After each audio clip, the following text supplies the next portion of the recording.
I've heard like rumors of a dining hall, but I've never seen these things like publicized to me as a student. And so it's just kind of like a goal. Oh, okay. All right. Understand that as I can speak as an alumnus of this university who attended this university on an academic scholarship, full academic scholarship, but was also on the track team, so had to walk in both worlds. Having an academic scholarship means that I was a mathematics major. My life was spent in Phillips Hall, Peabody Hall, and on that track. Those are the three places I got to go.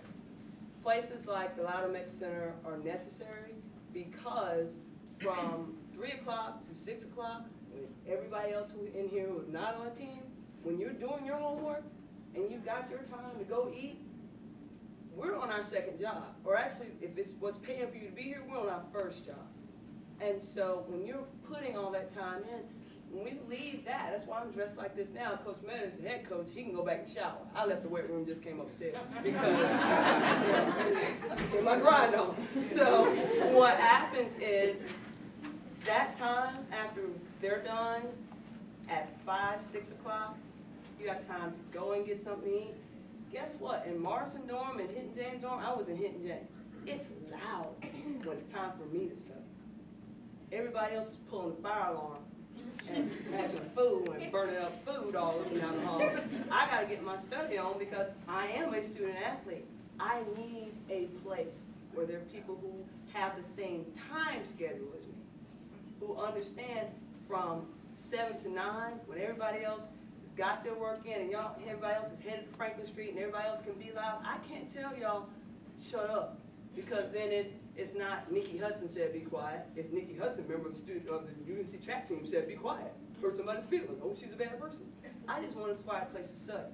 So those places are necessary simply because of that time. It's not to keep everybody else out. It's just a matter of there's going to come a time to say that place is not necessary to say that we don't need a place for the Black student movement. We need a place to meet as African Americans, and we need a place to meet as athletes just so we can have a place to be quiet and get our work done. It's not to put us on a pedestal. It's that commitment that was mentioned before. Is there a commitment by the administration to make sure that our athletes are educated and not kept eligible? So that's why places like that come into being. Well, it's not that I don't think a place is like needed. Like, of course, like any facility like that, you welcome that to schools. But it's more like, is it open for other students to come in? You're like, maybe from 3 to 6 to study. Like, what, y'all got the library? Well, officially it is open. Well, I am in available terms to of like, everyone, right, Coach Richardson? I'm not a coach. I work in academic support. It is open to other students, but what we prefer is if you're in class with some of our student athletes and you guys are working on a project, you're more than welcome to come over there and work with that student. But it's not just, a free-for-all where students from home campus come in there and sit down. Because then look at the numbers. It's a numbers game. And so if we say it's open to everybody, then it's, oh, well, I want to come sit on this sofa, well, I want to do it, because it becomes that question of, do you hire a fan? Let's call it what it is. There's some people, and as someone who born and raised in North Carolina, grew up Carolina fan, there are people who apply to this university just because the basketball team is good. And so I got to camp out and get tickets to watch people play in the Smith Center. So we don't want to call them, those hangers-on, but let's call them, they are hangers-on, wannabes. And so you cannot take these people and say, well, you can't come in. How do you separate that person who's serious about it versus that person who just wants to walk in and see, oh, this is what they got?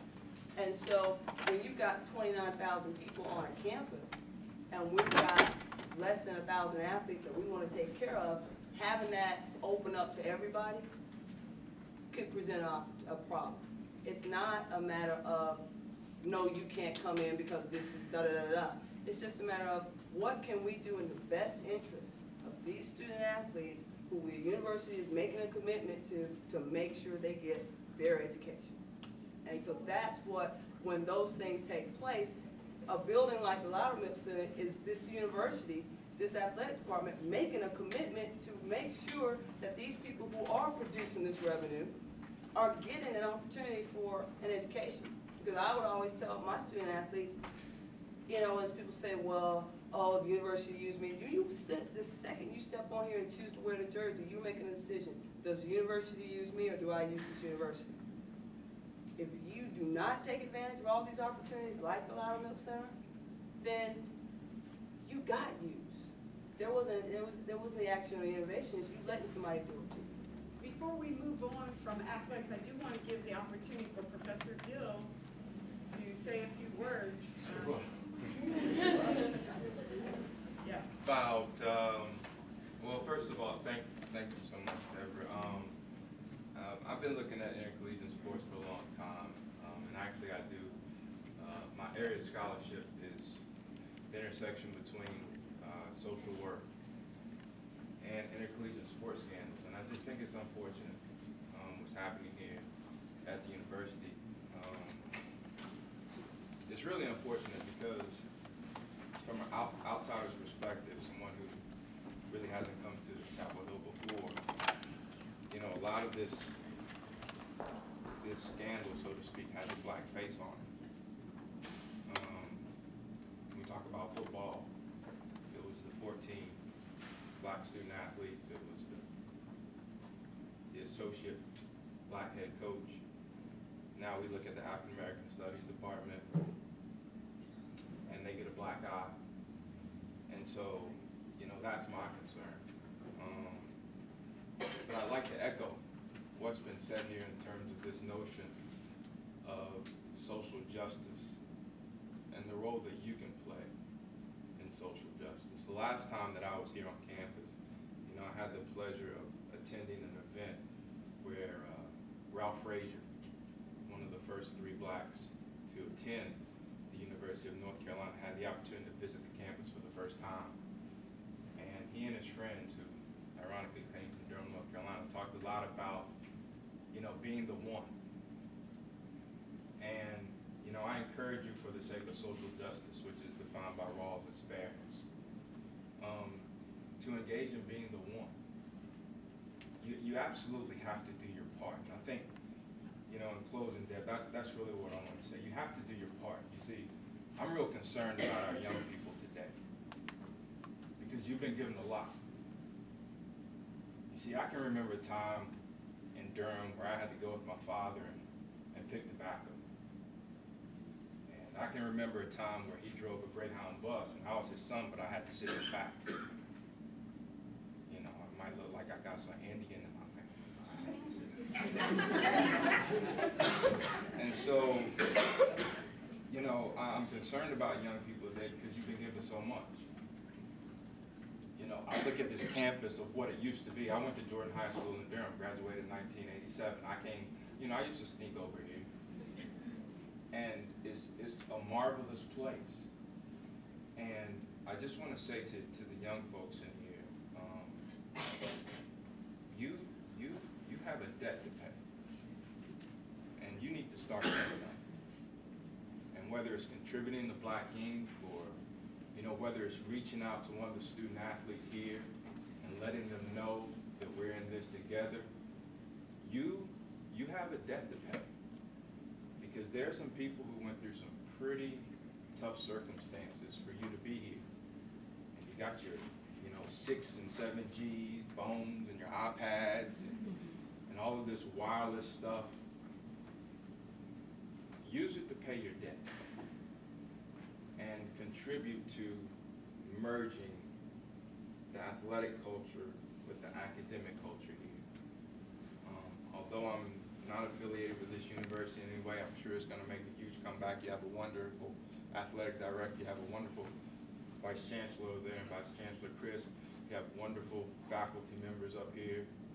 So I would encourage you to, you know, if you don't understand what paying your debt means or how you can pay it, you've got some mentors here who can show you, and you know, help Carolina get rid of this blackout. Thank you.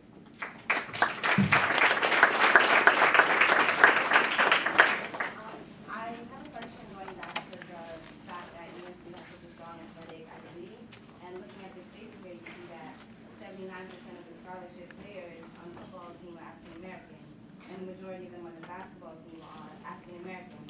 And that goes back into the question of holds the power. And if such a large number of our athletes who are looked up to as, you know, who are looked up to as entertainers and who are idolized here, if such a large percentage of them are African American, how does that play into the fact that the athletic department's academics are downplayed? What do you mean they're downplayed? Well, not downplayed, but they're looked onto with such scrutiny. That the athletes' academics are scrutinized. That just brought on a lot of the scandal.